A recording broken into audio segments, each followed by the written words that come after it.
उन्होंने यहाँ तक कि कुछ राज्यों को पीछे कर दिया है जहाँ तक इन सुविधाओं का संबंध है।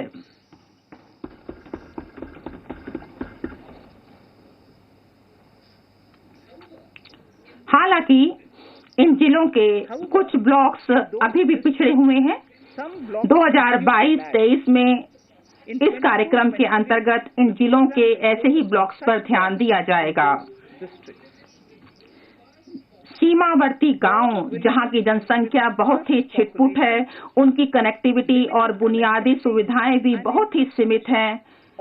विकास के लाभ से जो वंचित रह गए हैं, उत्तरीय सीमा के ऐसे ही गांवों को इस नए वाइब्रेंट विलेजेस कार्यक्रम के अंतर्गत शामिल किया जाएगा। यहाँ के क्रियाकलापों में गांव की बुनियादी सुविधाओं, आवास, पर्यटन केंद्रों, सड़क संपर्क, विकेंद्रित नवीकरण ऊर्जा की व्यवस्था है, दूरदर्शन और शिक्षण चैनलों के लिए डायरेक्ट टू होम एक्सेस की व्यवस्था और आजीविका सृजन के लिए सहायता दी जाएगी। इन क्रियाकलापों के लिए अतिरिक्त धन उपलब्ध कराया जाएगा।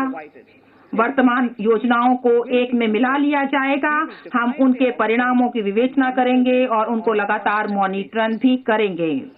2022 में 100% 1.5 लाख डाकघरों में कोर बैंकिंग सिस्टम चालू हो जाएगा, जिससे फाइनेंशियल इंक्लूजन संभव होगा और नेट बैंकिंग के माध्यम से अपना खाता देखा जा सकेगा।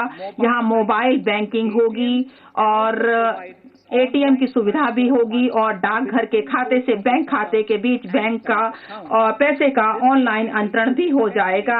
इससे विशेष तौर पर ग्रामीण क्षेत्रों में रहने वाले किसानों और वरिष्ठ नागरिकों के लिए इंटर ऑपरेबिलिटी और फाइनेंशियल इंक्लूजन की सुविधा उपलब्ध होगी। माननीय अध्यक्ष महोदय, हाल ही के वर्षों में देश में डिजिटल बैंकिंग, डिजिटल पेमेंट्स और फिनटेक जैसे अभिनव कार्यों में तेजी से वृद्धि हुई है। सरकार इन क्षेत्रों को लगातार प्रोत्साहित कर रही है, जिससे कि डिजिटल बैंकिंग का लाभ जो देश के कोने कोने में फैले यूजर फ्रेंडली ढंग से लोगों तक पहुंचाया जा सके। इस लक्ष्य की ओर अग्रसर होते हुए और अपनी स्वतंत्रता का 75 वर्ष मनाते हुए यह प्रस्ताव किया जा रहा है कि 75 जिलों में 75 डिजिटल बैंकिंग यूनिट अनुसूचित वाणिज्यिक बैंकों के द्वारा स्थापित किए जाएंगे। डिजिटल पेमेंट इकोसिस्टम जो कि पिछले बजट के लिए था, वह 2022-23 में भी जारी रहेगा और इससे हमें डिजिटल पेमेंट्स को और अधिक अपनाने के लिए प्रोत्साहित किया जा सकेगा। इसके तहत पेमेंट प्लेटफॉर्म के प्रयोग को बढ़ावा दिए जाने पर ध्यान दिया जाएगा, जो इकोनॉमिकल और यूजर फ्रेंडली होता है। महोदय, मैं अगली बात पर अब बढ़ती हूँ। हमने हाल ही के वर्षों में देखा है कि 25,000 से अधिक अनुपालनों को कम कर दिया गया है और 1,486 संघीय कानूनों को खत्म कर दिया गया है। हमारी सरकार की यह प्रतिबद्धता को दर्शाती है। Minimum government and maximum governance की यह सरकार की जो मजबूत प्रतिबद्धता है, उसको दर्शाती है। इसके तहत हमने काम किया है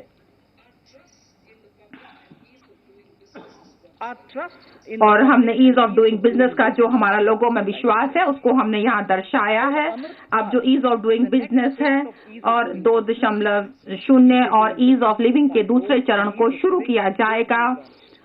हम पूंजी की उत्पादक क्षमता और मानव संसाधन में सुधार लाने के लिए अपने प्रयास में राइट टू नो के स्थान पर राइट टू नो के सिद्धांत का और साथ ही साथ विश्वास आधारित शासन के सिद्धांतों का पालन करेंगे और इसमें आईटी सेतुओं के माध्यम से केंद्र और राज्य स्तरीय व्यवस्था के संयोजन, नागरिक केंद्रित सुविधाओं के लिए सिंगल पॉइंट एक्सेस और मानवीकरण तथा पारस्परिक व्यापक अनुपालन के समापन में निर्धारित होगी, ताकि हम इन सभी सुविधाओं को ठीक किया जा सके और इसके लिए हम नागरिकों की ज्यादा से ज्यादा सहायता लेंगे। महोदय, एक सिंगल विंडो पोर्टल परिवेश जो कि